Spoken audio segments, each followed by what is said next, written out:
मातृभूमि न्यूज, मातृभूमि की आवाज, मातृभूमि के लिए। કેશોદ નગરપાલિકા શહેરી વિસ્તારના વોર્ડ નંબર 2 ના યોગેશ્વર ધામના રહીશો દ્વારા આજરોજ નગરપાલિકામાં ઘેરાવો કરેલ ત્યારે પ્રમુખ પણ હાજર નહીં મળી આવ્યા હતા તેમજ ચીફ ઓફિસર પણ હાજર ના હોય ત્યારે વિસ્તારના લોકોએ કચેરી અધિક્ષક વિઠલાની રજૂઆત કરી હતી।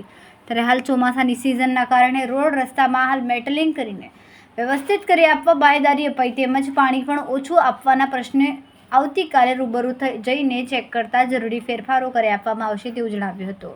નગરપાલિકામાં વોર્ડ નંબર 2 ના સદસ્ય અશોકભાઈ વોપરિયા આજે આ ચોમાસાની અંદર એવી પરિસ્થિતિ છે કે હર વખત આ ચોમાસું તો હમણાં આવ્યું, આજે 5 વર્ષ થયા ચોમાસાની અંદર એ લોકોના અમે યોગેશ્વર ધામની હજી સોસાયટી છે એ સોસાયટીની અંદર રોડ બનાવવા માટે હરેક વખત હરેક પબ્લિકને લઈને સાથે અહીંયા આવીએ છીએ, છતાંય તંત્રએ કોઈ હજી સુધીમાં ધ્યાન નથી આપ્યું।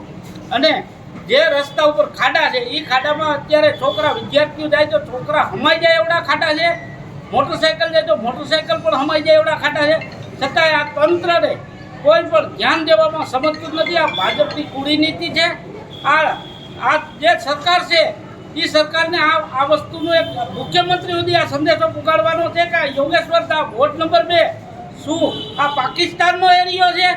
ના, તમે સમજતા હો કે પાકિસ્તાનનો એરિયો છે એવી રીતે ગુણવત્તા કરાવે છે।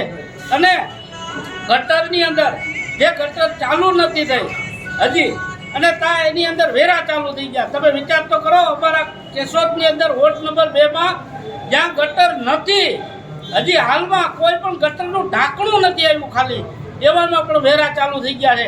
તો આની સામે અમારે જો જરૂર પડશે તો ફૂલ આંદોલન કરશું અને ગાંધી ચિત્યા માર્ગે આંદોલન જરૂર કરશું। પબ્લિક અમારી સાથે છે। આજે શું રજૂઆત કરવામાં આવી? આજે અમારા વિસ્તારમાં આજે 10 વર્ષ થયા સોસાયટીની અંદર રેસિડન્ટ તો આજે 15 વર્ષ પૂરા થયા, એને 10 વર્ષ થયા અમે એને કહી કે ભાઈ આ રોડ રસ્તા બનાવો, છતાંય જે કાંઈ ગ્રાન્ટ આવે છે એ મનમાનીથી ક્યાં વાપરે છે, ક્યાં નાખે છે, એ આ સરકારને જવાબ અમે માગીએ છીએ કે ભાઈ અમારો વાંક શું છે એમ। આજે તમારી રજૂઆત શું હતી? આજે રજૂઆત પાણીની અને રોડ રસ્તાની જ હતી। અને પ્રશ્ન બીજો ભેગો છે કે જ્યાં ગટર નથી ત્યાં પણ વેરો આવ્યો છે અને એ વેરો શું કામે નાખ્યો એ અમને જણાવે, નહીંતર પહેલાં ગટર કરો પછી વેરો નાખો। હજી હાલમાં પૂરતા કેસોમાં ભૂગર્ભ ગટરનો પૂરેપૂરી ચાલુ થઈ નથી અને હજી અમુક વિસ્તારોમાં બાકી પણ છે, છતાંય બાકી છે ન્યાય વેરો ચાલુ થઈ ગયો છે અને નથી થઈ ન્યાય વેરો ચાલુ થઈ ગયો। માતૃભૂમિ ન્યૂઝ સાથે મધુ રાવલિયા, જૂનાગઢ।